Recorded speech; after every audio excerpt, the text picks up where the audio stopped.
Welcome back to NTV News First Edition. Gemma Hickey has been recognized as the 2025 recipient of the Canadian Psychological Association's Humanitarian Award for their exceptional dedication to advancing psychological health and well-being right across Canada. Through tireless advocacy and social justice efforts, Hickey has made a profound impact, championing initiatives that support mental health, equity, and inclusivity for diverse communities nationwide.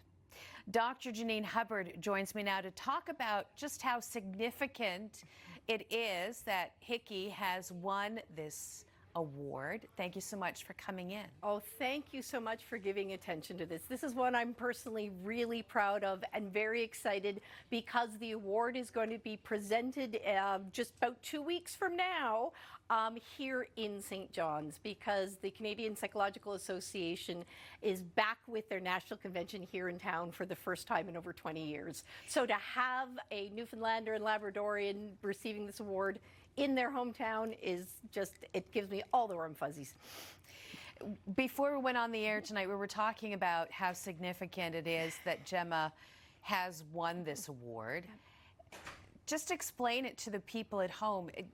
What is this award? What is the fact that Gemma's won this award do, I guess, for the well-being of marginalized communities in our country? Sure. Well, we know, for those who are unfamiliar, Gemma has been a tireless champion around issues such as sexual abuse by the clergy, the impact of trauma, the impact of conversion therapy, same-sex marriage rights, the anti-trans legislation, and just generally well-being and equality for individuals in the LGBTQIA plus community.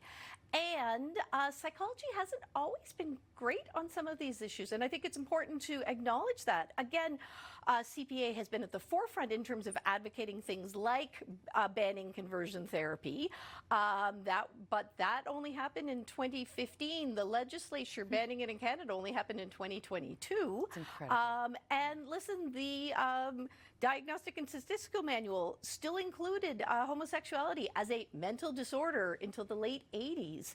So I really appreciate, because CPA has done a number of position papers around, gender equality, around gender-based violence, around LBTG.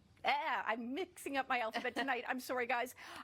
But rights, and in particular, what we're seeing now, and this is why it's more important than ever, because this nomination, an award was granted before some of the more recent developments down south, before we saw some of the developments, for example, in Alberta, and they have not only done advocacy work, but they've been very personally vulnerable and shared their experiences and shared their story as a way to communicate hope and really positive messaging towards the young people who are out there. And I'm really hoping that this award is acknowledging that, hey, the psychology community in Canada is also very supportive of any of those people who are out there and, are feeling alone, feeling misunderstood, feeling, because we do know that rates of mental health issues are much higher within this community. And, and that we haven't always been as evidence-based and perhaps as supportive as we could, and that we are learning from advocates such as Gemma.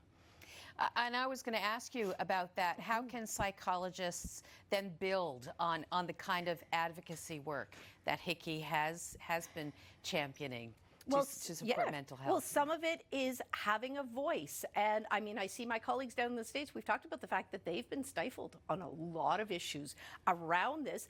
You guys here at the station gave me the platform to discuss these issues on a couple of occasions. But even as psychologists, it's a reminder of, okay, wait, let's make sure, what are the issues? Am I asking the right questions? Just even over the time in my career, asking about pronouns, asking about, well, do you have a crush on someone, as opposed to, some of the stereotyped questions. Even on my forms, we're making more use of a gender-neutral language. Because the other thing people may know Gemma for is the gender identification on official paperwork. Mm-hmm. And that was a major accomplishment, because there are a lot of individuals in this country who don't necessarily identify with binary divisions. And so that was groundbreaking in terms of letting people feel their authentic selves. I'm not sure how well you do know Gemma Hickey, but how excited, how proud are you that Gemma's won this award? Well, I've watched them from a distance for a long time. We met in person for a coffee last week, so that was really exciting. And I think the most powerful thing is their humility and very much saying, look, I'm not in this for all the accolades and the, putting things up on the shelf. It's very much the using this kind of acknowledgement as a platform for their advocacy. And again, for that messaging, it's the, it'll be okay messaging. And that,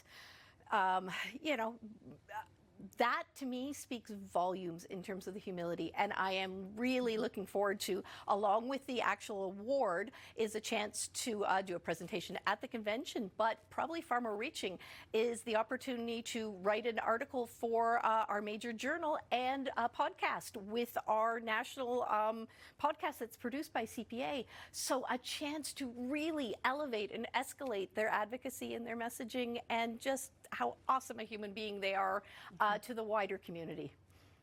Dr. Hubbard, we are out of time, but I want to thank you so much for coming in and talking about all of this tonight. Oh, like I say, it gives me the warm fuzzies. I can't be happier.